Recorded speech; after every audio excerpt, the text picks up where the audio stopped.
अभी छोड़ दिया जाए विष रहित सांप और बता भी दिया जाए कि विष रहित है तो भी भय लगेगा। तो इंद्रियां जब भगवदाकार हो जाती हैं तो भय का सवाल कैसे रह गया। तभी उनकी वासना नष्ट होगी जब उपासना में लगेंगी, और जब उपासना में लगेंगी तो भगवदाकार हो जाएंगी। जैसे नेत्र भगवदाकार हुए तो जित देखूं तित श्याममयी है, उसे अपना इष्ट दिखाई देता है। कान भगवदाकार हो गए तो भगवान की चर्चा सुनाई देती है। जबान भगवदाकार हो गई तो भगवान की चर्चा निकलती है। एक एक इंद्री परम पवित्र भगवत स्वरूप हो जाती, तो भय का कोई चांस ही नहीं होता। वो उदाहरण इसमें फिट ही नहीं होता, क्योंकि जब तक वासना है तब तक माना कि जहर है। तो वासना नष्ट तभी होती है जब वो भगवदाकार हो जाती है। तो जब भगवदाकार हो गई तो सर्प तो सर्पाकार ही रहता है, लेकिन इंद्रियां भगवदाकार हो गई तो भय का कोई विषय ही नहीं रह गया। रूप छके घूमत रहे तन को तनिक न भान, नारायण दृग जल बह यह प्रेम पहचान।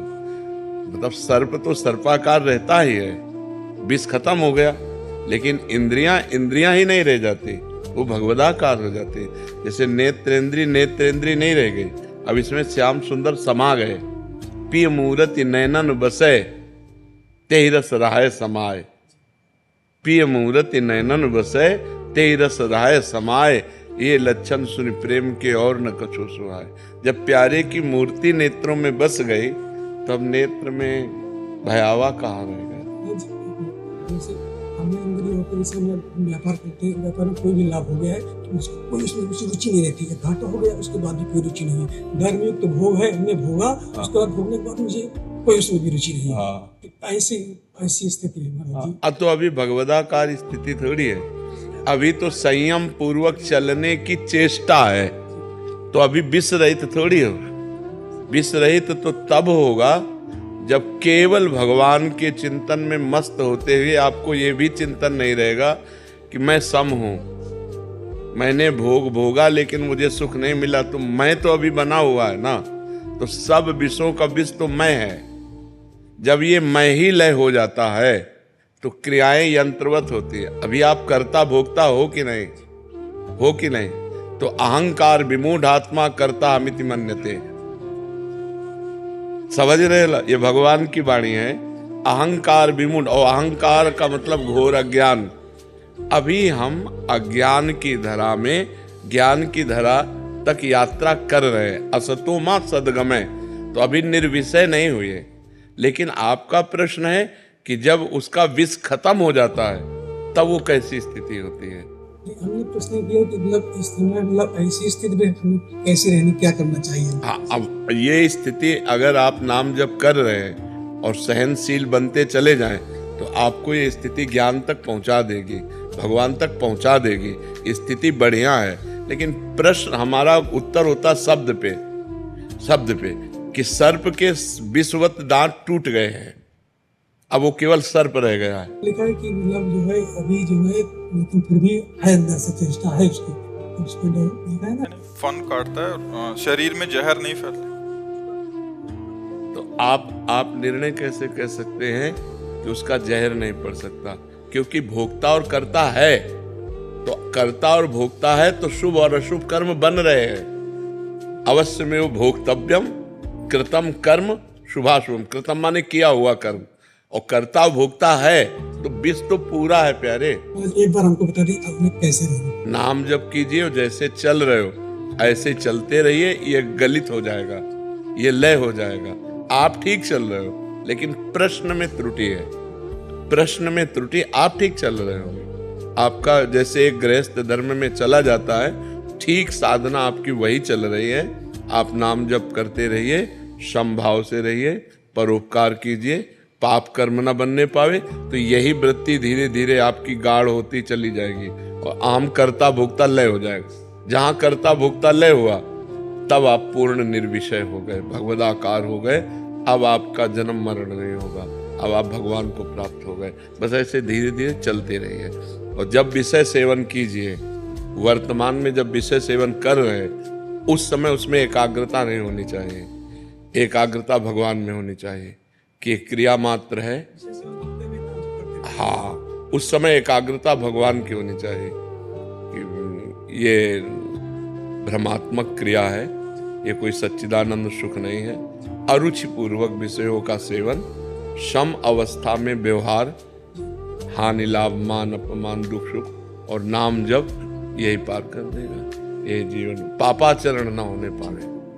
बहुत सुंदर, बहुत सुंदर। रवि प्रकाश त्रिपाठी जी, वाराणसी। सतगुरुदेव भगवान की जय। श्री हरिवंश महाराज जी। महाराज जी, मनुष्य जीवन के आत्म कल्याण का सबसे सरल साधन क्या है?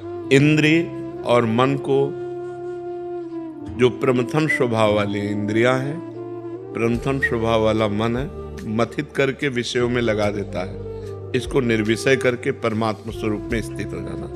परमात्मा स्वरूप कोई और नहीं है, आप ही है। तत् त्वम आसि, वह तुम ही हो। ये वेद का वाक्य है, उपनिषद का वाक्य है।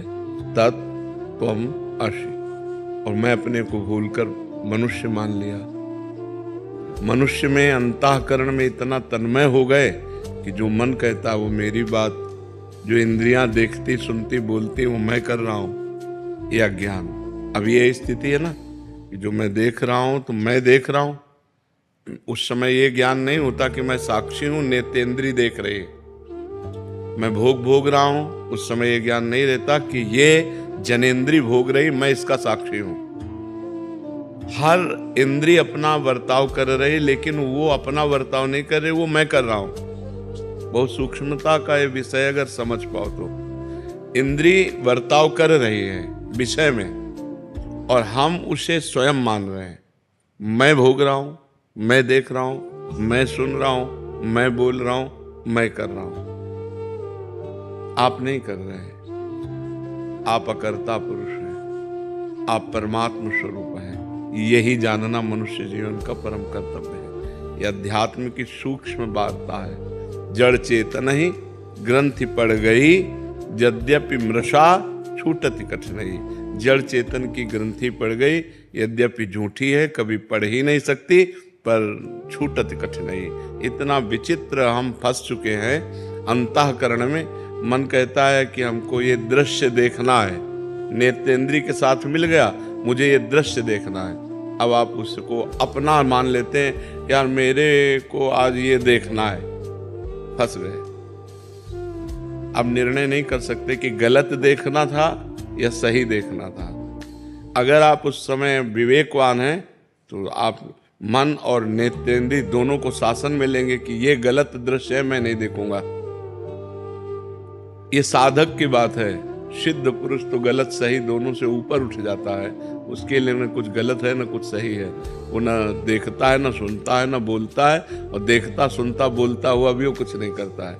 बड़ी दिव्य स्थिति होती है अध्यात्म की। तो मनुष्य जीवन का परम कर्तव्य है भगवत प्राप्ति। हम भजन के बल से अपने अंदर छुपे हुए अज्ञान का नाश करके समस्त इंद्रिय और मन के विजेता बन के भगवान को प्राप्त करें। यही मनुष्य जीवन का लाभ है। देखो, लाभ कहते हैं परिणाम को। परिणाम यदि लाभ तो लाभ, और परिणाम यदि हानि तो वर्तमान के लाभ को लाभ नहीं कहते। परिणाम में आइए, जब आपका शरीर छूटेगा तब 5 पैसा नहीं जाएगा आपके साथ, तो परिणाम में तो घाटे में हो गए। परिणाम हमें देखना। विवेक क्या करता है? परिणाम देखता है। और अविवेक माने अज्ञान क्या करता है? वो वर्तमान देखता है कि यार अभी भोगो। अब 5 मिनट भोगा और जीवन भर जेल काटा, लाभ तो नहीं हुआ ना। 5 मिनट की क्रिया और आजीवन कारावास। अगर वहां थोड़ा ज्ञान कर लेते तो बच जाते। तो ज्ञान क्या करता है? वो हमें परिणाम दिखाता है। अज्ञान क्या सिखाता है? इधर ले ही नहीं जाएगा, वो परिणाम की तरफ ले ही नहीं जाता। और मनुष्य जीवन विवेकवान होना चाहिए। पशु नहीं कि जो मन में आया सो कर लिया, उसका निर्णय करें हम। और विवेक के द्वारा हम अपने मन और इंद्रियों को शासन में लेकर भगवान की तरफ चले, अध्यात्म की तरफ चले और इस जीवन को भगवत प्राप्ति कराएं। जब हम परिणाम में देखते हैं तो पूरा का पूरा सिस्टम यहां का झूठा है। ये लगाकर शरीर लगाकर सब सिस्टम झूठा है। अभी प्राण निकले तो न पत्नी, न पुत्र, न परिवार, न जमीन, न बैंक बैलेंस, न शरीर, कुछ नहीं। किया हुआ आपका पाप और पुण्य कर्म वही आपके साथ जाएगा। अगर हमने इस संसार में रहते हुए भगवान का भजन कर लिया, कोई पाप कर्म नहीं किया और भगवान को प्राप्त कर लिया, तो मानव जीवन का परम लाभ। आप बहुत प्रतापवान होकर दिव्य विमान पर बैठकर भगवान के वैकुंठ धाम की यात्रा होगी। जो राम उपासक है साकेत धाम की उपासना हो, शिव है कैलाश धाम की, प्रिया प्रीतम के हैं निकुंज की। ये हुआ परिणाम कि आपका जय हो कहते हुए मंगलमयी यात्रा। नहीं तो दुनिया में लाखों का मेला जुड़ा, हंसा जब जब उड़ा तो अकेला। पूरा जीवन झूठे में गया कि नहीं गया, फाइनल पे आओ। जैसे हम हंसी वाली बात कहें कि किसी आपको ऐसे देश में भेजा जाए जिसमें सब सुविधाएं आपको दी जाएंगी, सब सुविधाएं, खूब कमाओ खाओ मौज लो, लेकिन जब वहां से निकाले जाओगे तो कपड़ा तक उतरा लिया जाए। ऐसे देश में रहना पसंद करोगे? इसी देश में रह रहे हो। शरीर तक उतरा लिया जाता है। ये शरीर जीवात्मा का कपड़ा है, शरीर तक छिलवा ले, जला दिया जाता है, नष्ट कर दिया जाता है। बोलो हम लोग ऐसे देश में रह रहे हैं जिसका नाम मृत्यु लोक है, और राजी है, और जिस कार्य के लिए आए उस कार्य से मतलब नहीं है। कार्य के लिए आए हैं मोक्ष, मुक्त होने के लिए कि अब दोबारा मुझे इस संसार में नहीं, अब भगवान के दिव्य देश में, भगवान के दिव्य राज्य में अगर यहाँ आए भी तो कर्म बंधन मुक्त होकर के आवे, कर्मों में बंधे हुए नहीं। इतना दुख है संसार में, दुख ही दुख, आप जिधर देखो दुख ही दुख, दुखालयम शाश्वतम। और इसमें हम राजी हैं, दूसरे के 100 लेके जा रहे हैं, बोल रहे हैं राम नाम सत्य है, लेकिन अपनी समझ में नहीं आ रहा कि सत्य है क्या। फिर मनोरंजन में लग जाते हैं, लेकिन अपने को पता नहीं कि यही दशा मेरी होनी है, कोई मेरे साथ नहीं जाना। तो मानव जीवन का परम लक्ष्य भगवत प्राप्ति। अब आप गौर करने की बात है कि जैसे आप 50 वर्ष के हो, तो 50 वर्ष में आपने जो भी कमाया है, अगर वो पूरा दे करके 5 श्वासें खरीदना चाहें तो आप नहीं खरीद सकते। 50 वर्ष की श्वासें जो आपने संसार में लगा दी, वो पूरी प्रॉपर्टी देकर 5 श्वासें और खरीदना चाहें कि एक्स्ट्रा हमें दे दें, तो हमारी सरकार से नहीं मिलेगी आपको। इतनी कीमती श्वासें हैं, यदि हम इन श्वासों में राम न बोले, राधा न बोले, कृष्ण न बोले, तो बहुत बड़ा घाटा हो गया, बहुत बड़ा घाटा हो गया, जिसकी पूर्ति कहीं हो ही नहीं सकती। अच्छा, इस जन्म में हम मनुष्य बने, अगले जन्म में पशु बने, पक्षी बने, क्या पता कि हमारे कर्म के परिणाम में हमको क्या बनाया जाए। अब आप देख लो यहाँ पशुओं के साथ कैसा बर्ताव होता है। ऐसे पैर बांध दिए और नीचे से आग लगा दी, जिंदा वो आधा घंटे में जल जल के भुनता है, और वो तो मौत से खाते हैं, लेकिन उसकी दशा देखो, वो भी जीव है, चाकू से उसको काटते हैं, मारते हैं। जीव तो जीव है। एक चींटी के पीछे आप अंगुली लगाइए ऐसे, तो देखो वो प्राण बचा के भागना चाहती है। एक चींटी को भी अपने प्राण उतने ही प्रिय हैं जितने हमको प्रिय हैं। फिर इन पशु पक्षियों के साथ ऐसा बर्ताव, तो पता नहीं हम क्या बने और क्या हमारी दुर्दशा हो। तो हम ऐसे भजन करें कि हमारा जितना पाप है सब भस्म हो जाए, और इसी जन्म में हम दिव्य हो जाए, भगवान को प्राप्त हो। और यही लोग थोड़ी मृत्यु लोक, अरे देवलोक है, तप लोक है, महालोक है, जनलोक है, ब्रह्मलोक है। हम और लोकों में जाएं, हम इसी में क्यों आए? जैसे हम यहाँ रह रहे ना, ऐसे स्वर्ग लोक है, दिव्य अप्सराएं, दिव्य देवता, दिव्य भोग, और ये सब दुर्गंध वाला काम नहीं है। लेकिन वो भी एक दिन मरेगा, वो भी नष्ट होगा, क्योंकि ब्रह्मा से लेकर के तिनके तक सब मायामय लोक है। तो अगर हम चाहें भी, भोग चाहें, तो घटिया भोगों को क्यों भोगें, ऊपर वाले लोकों में चले ना, इसी में क्यों फंसे हो? तो हमें अच्छे कर्म करके ऊपर के लोकों में जाने की सोचना चाहिए। और अगर मुक्त होना है कि हमें किसी लोक में नहीं जाना, भगवान के पास जाना, डट के भजन करो। भजन के बिना मनुष्य जीवन बहुत कीमती जीवन है। देखो लिखा है, बड़े भाग मानुष तन पावा और सुर दुर्लभ सदग्रंथन गावा। सदग्रंथों ने गाया कि देवताओं को दुर्लभ है। अब बताओ देवताओं को क्या दुर्लभ है यार? और लिखा है, देव दुर्लभ देह, दुर्लभो मानुषो देहो। देव दुर्लभ क्यों कहा गया? क्योंकि देवता भजन करके भगवान को नहीं प्राप्त कर सकते, आप भजन करके भगवान को प्राप्त कर सकते हो। पर इतनी बात की दुर्लभता है। अगर ये दुर्लभता नहीं प्राप्त की तो तिनते खरसूकर स्वान भले। क्यों? क्योंकि वो अपने कर्मों को भोग कर ऊपर उठ रहे हैं और हम ऊपर से अब नीचे गिर रहे हैं। मनुष्य शरीर सबसे ऊपर है। 83,99,999 योनियों के बाद ये मनुष्य शरीर है। अगर अब हम चूके तो हम नीचे गिरेंगे, ऊपर तो है नहीं। तो हम चूके ना, हम ऊपर की तरफ इससे बढ़े। अगर हमारा मोक्ष ना हो तो जैसे गीता जी में लिखा हुआ है कि जो मेरा भजन करने वाले हैं वो नष्ट नहीं होते। अगर आप किसी विषय के प्रेम में भगवान की प्राप्ति नहीं कर पाए, भजन कर रहे हैं, मान लो आप विषयी पुरुष हो और भजन कर रहे हो, तो आपको स्वर्ग ले जाया जाएगा, वहां के दिव्य भोग भोगाए जाएंगे और फिर मृत्युलोक में श्रीवान कुलवान धनवान के यहाँ जन्म होगा और फिर भजन का योग मिलेगा और फिर आप मतलब आपका अमंगल हो ही नहीं सकता। भाव कुभाव अनख आलसहु नाम जपत मंगल दिस दसहु, दसों दिशाओं में आपका मंगल होगा। इसलिए भगवान की प्राप्ति करना मनुष्य जीवन का परम लक्ष्य है। अश्विन पराशर जी भोपाल से। राधे राधे महाराज जी। महाराज जी, जिस प्रकार आत्मा को भगवान की तलाश रहती है, क्या उसी प्रकार नहीं, आत्मा को भगवान की तलाश नहीं रहती। आत्मा ही भगवान है, आत्मा ही भगवान है, भगवान ही आत्मा है। आत्मा को भगवान की तलाश नहीं रहती। अंतःकरण में जो मैं तत्व का आरोप हो गया है, जैसे अपने शरीर को आपने मैं मान लिया। आप मानते हो ना कि मैं पुरुष हूं? नहीं मानते? ये भ्रम है, ये आपकी वर्दी है, पोशाक है। भगवान ने कहा वशांश जीर्णानि यथा विहाय नवानि गृह्णाति नरोपराणि। ये नई वर्दी है, आपको नई पोशाक मिली पुरुष शरीर की, लेकिन आपको ये ज्ञान नहीं है। आपको ज्ञान है मैं हूं, ये अज्ञान है।